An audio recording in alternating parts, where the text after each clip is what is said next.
All right, let's dive into this. The Master Key System by Charles F. Haanel.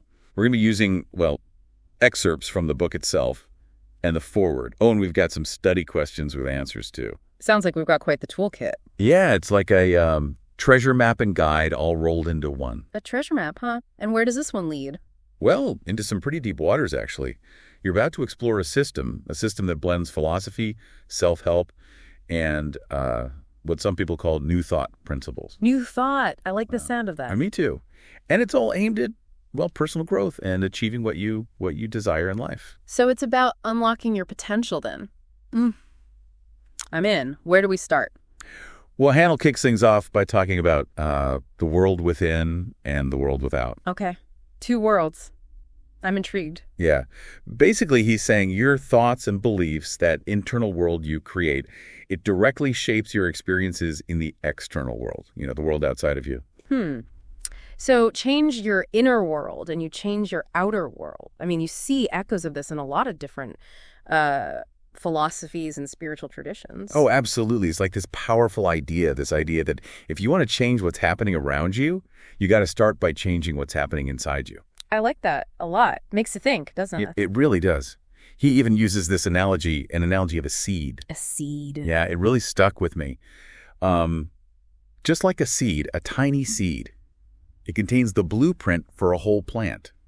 Well, Haanel says our thoughts, they hold the blueprint for our lives. Our thoughts are seeds. Wow. Right. It makes you wonder, though, how much control do we really have over our thoughts? That is the question, isn't it? And that's where things get really interesting. See, Haanel, he doesn't just say, think positive and all that. He actually digs into the mechanics of the mind.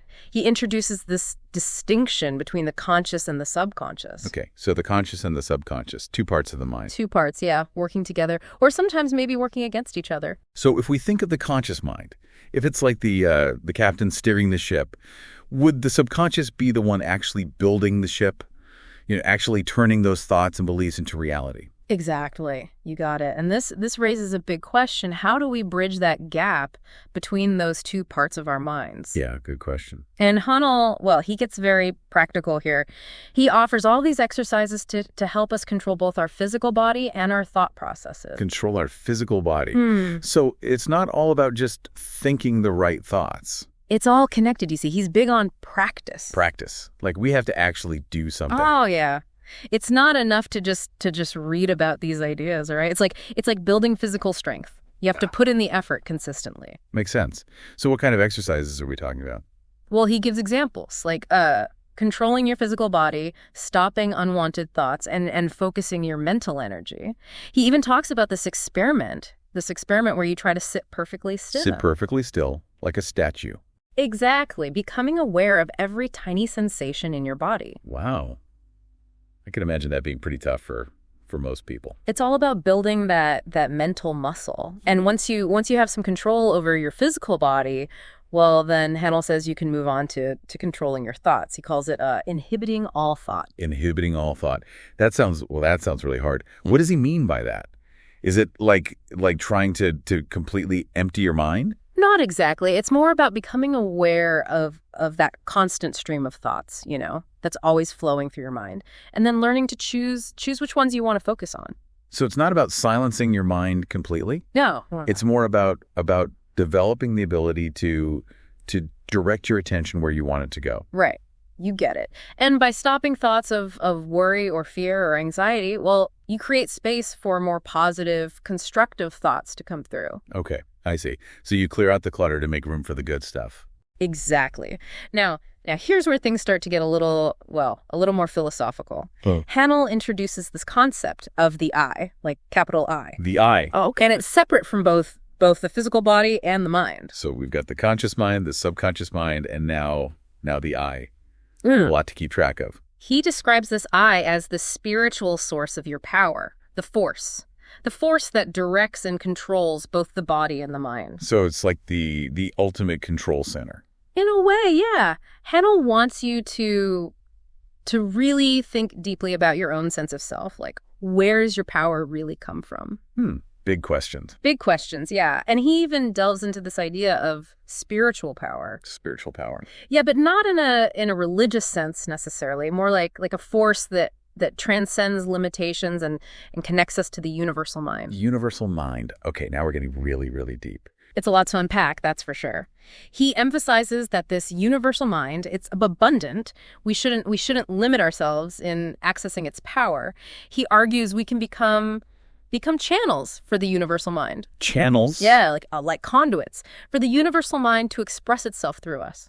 Wow. Okay, so how do we tap into this power? How do we become those channels? Oh, that's the question, isn't it?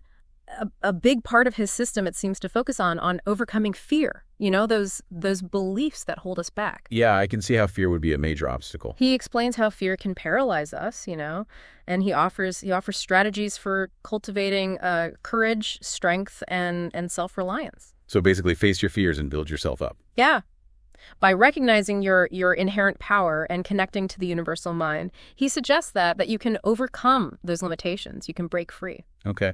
And of course, we can't talk about the master key system without mentioning the law of attraction, right? Of course not. The book explains it. It explains the law of attraction not as some mystical concept, but as a scientific principle. Think of it like, have you ever had a song stuck in your head? Oh, all the time. Drives me crazy. And then it plays on the radio. Yeah. Happens all the time. That's got to do with anything. That's the law of attraction at work. See? Haanel argues that your thoughts, they actually vibrate and they attract similar experiences, like that song you were thinking about. Okay, so my thoughts are like little magnets attracting things into my life. Exactly. And he emphasizes the importance of visualization as a tool for manifesting what we want. He even quotes a powerful line from the Bible. Whatsoever things you desire, when you pray, believe that you receive them and you shall have them. Wow. Powerful stuff. It's a call to understand the power of belief and visualization in shaping our reality. The key is not just to wish for something, but to believe that you've already received it. To fake it till you make it. Not exactly. It's more about aligning your beliefs with your desires. Seeing it in your mind's eye as if it's already happened. So this all sounds great in theory. But how do we actually apply it? Does it really work? I mean, have people actually used this system to achieve real results? Oh, absolutely. Haanel, he gives a lot of practical advice on how to use these principles in different areas of life, from business to relationships to personal growth. So it's about taking those abstract concepts and applying them to real life situations. Exactly. He gives examples of people who have used the Master Key system to achieve success, real success. Mm-hmm. He encourages readers to think about how they can use these principles to reach their own goals, whatever those goals might be. So it's not just about wishing for a better life. It's about taking action and making it happen. You got it. And that's a great lead-in to the next part of our deep dive. But before we move on, let's quickly recap what we've covered so far. Okay, good idea. We talked about the connection between the world within and the world without. Right. The creative power of thought, the law of attraction, and the importance of consistent effort. It's a lot to take in. But it's fascinating stuff. It is. It really is. And it's not about, passively wishing for things to change. It's about taking control, actively shaping your reality through your thoughts, your beliefs, and your actions. It definitely seems like a system that requires you to be actively engaged. Yeah. And willing to put in the work. But the rewards could be huge. Oh, absolutely. Absolutely. The potential is limitless, really. It's not, it's not a quick fix or anything. It's more like a journey of self-discovery and mastery. What journey? And speaking of mastery, you mentioned earlier that Haanel talks about an inheritance. But he's not talking about money or possessions, is he? No, not at all. He's talking about an inheritance of knowledge and wisdom, something far more valuable than material wealth. Yeah, I can see that. So what's so special about this inheritance? Well, Haanel argues that it's not something you just passively receive, like a trust fund or something. Right. It requires effort, exploration, a deep understanding of the principles he lays out. So it's like he's saying that true power, it comes from your own personal journey of discovery, not from something you're just given. Exactly. You have to earn it. You have to earn it. Oh, okay. I like that. So let's dive into some of the specific exercises Haanel recommends. One that really stood out to me was this idea of controlling the physical body. Ah, that's a good one. It's a fascinating concept. It is. He suggests that mastering control over your physical actions, well, it's a crucial first step. A crucial first step in mastering your thoughts. Okay, so like mind over matter. In a way, yeah. Imagine trying to sit perfectly still. Perfectly still. Yeah. Aware of every little twitch, every sensation. Oh, man. That sounds hard. Challenging, right? But Haanel, he believes that this physical mastery, it's the first step to controlling your mind. Okay. So it's like if you can't even control your own body, yeah, then how can you expect to control your mind? Precisely. He even provides a specific exercise for this. He instructs you to sit still for a period of time, inhibiting all physical movement. The goal is to become completely aware of your body and its sensations. Become aware of your body. Okay. Yeah, and he says many people find this difficult at first. It's about training your attention and focus. Training your attention. Yes, and once you've mastered control over the physical body, well then he moves on to controlling your thoughts, and he calls this inhibiting all thought. Inhibiting all thought. Now that sounds incredibly challenging. How do you even begin to inhibit all thought? I mean, our minds are always going, aren't they? They are. But it's not about completely emptying your mind. Think of it more as becoming aware of that constant stream of thoughts, that flows through your mind. And then you can start learning to choose which thoughts you want to focus on.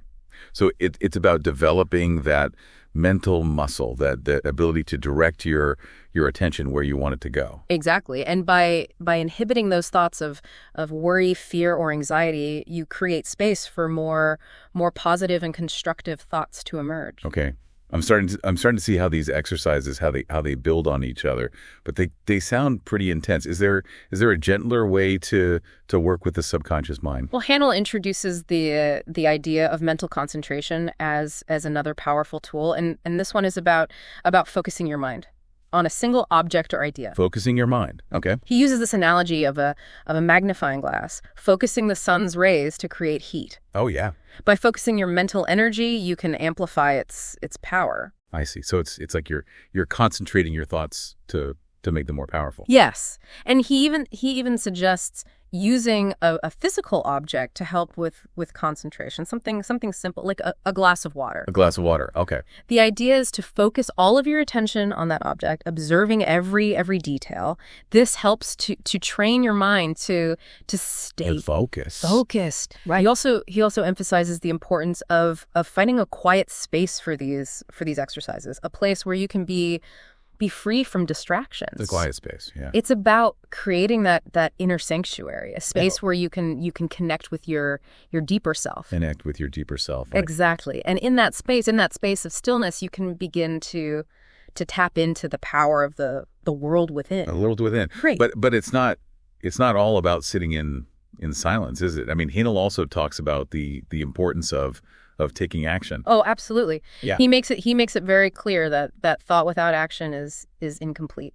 Incomplete. Right. It's like having a seed but never planting it. Okay. Yeah. He says that inspired action is the key. It's about taking those insights you gain from your inner work and putting them into practice in the real world. So it's not enough to just think about it. You gotta actually do something. Exactly. And he doesn't shy away from the fact that this can be challenging. Challenging. He acknowledges that there will be obstacles. Yeah. And setbacks. Yeah. Along the way. Obstacles and setbacks. Yeah, that's life, isn't it? It is.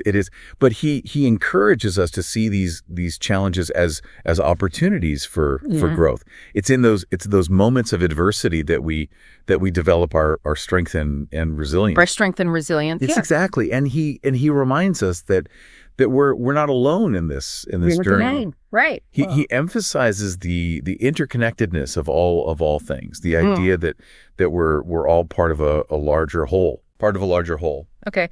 He talks about the importance of service, of using our power to help others. Help others, right. It's about recognizing that our individual success, it's inextricably linked to the well-being of the collective. For well-being of the collective. And that's where this idea of the millennium comes in. Haanel, he envisions a future where humanity has has evolved to a higher level of consciousness. A higher level of consciousness. He sees a world where harmony, peace, and abundance reign supreme.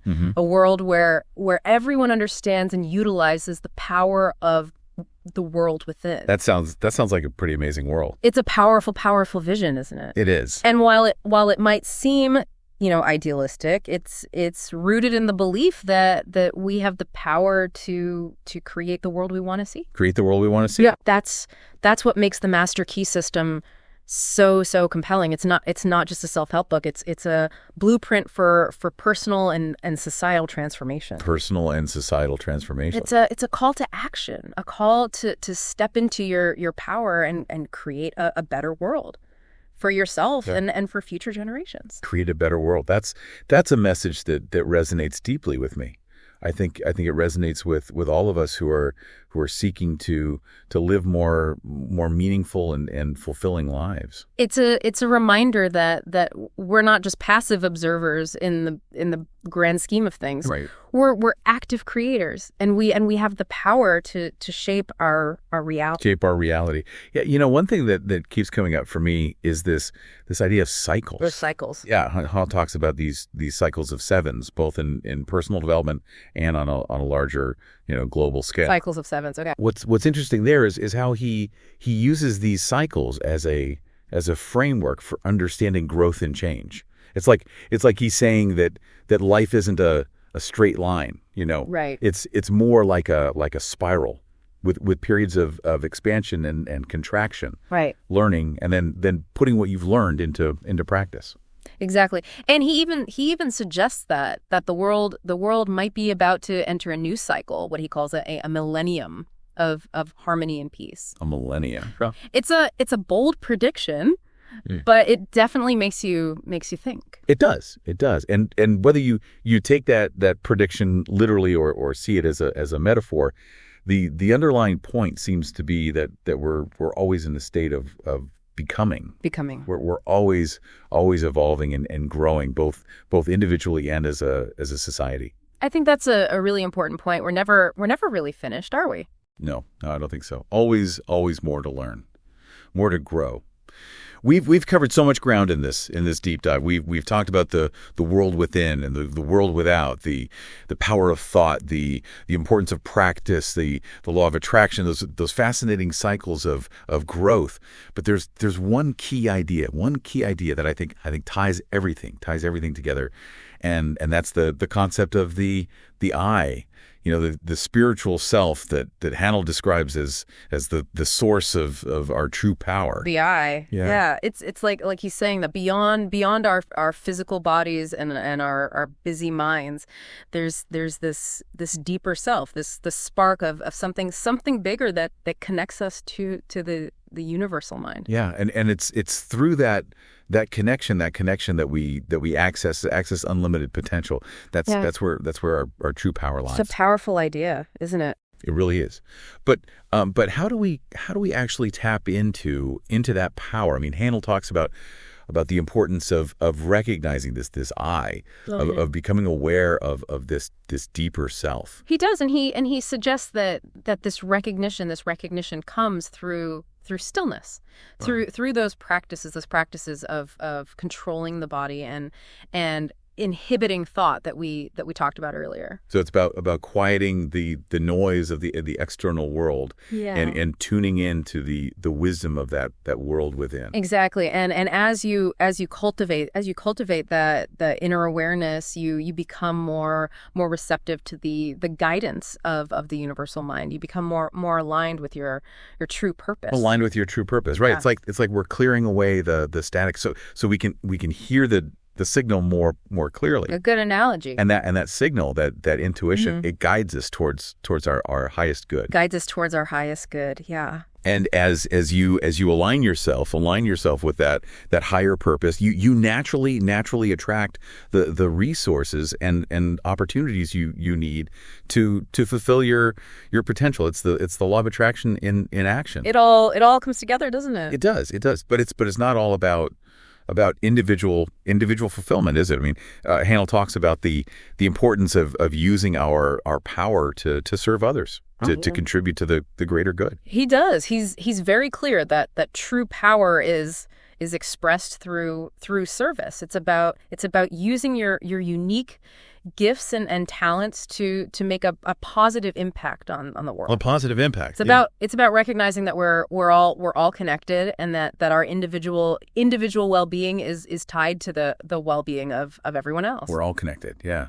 I like that. And I think that message is more important now than ever. More important than ever. Why is that? Well, we're facing big challenges, big challenges as a society, and we need people who are willing to step into their power and lead with compassion and wisdom. Passion and wisdom. And the Master Key system, well, it gives us a framework for doing just that. The framework, okay. It's a system for personal growth that can ripple outwards, and create positive change on a larger scale. So it's not just about getting what you want or achieving success for yourself. No, it's bigger than that. It's about contributing to the evolution of consciousness itself. That's a good way to put it. It's about creating a world where everyone has the opportunity to thrive. As we wrap up our deep dive into the Master Key system, I want to leave you with this question: What does it mean to you to unlock your own potential? What kind of world do you want to help create? It's a question worth pondering, and as you explore those answers, remember that you already have within you everything you need to make that vision a reality. Everything you need.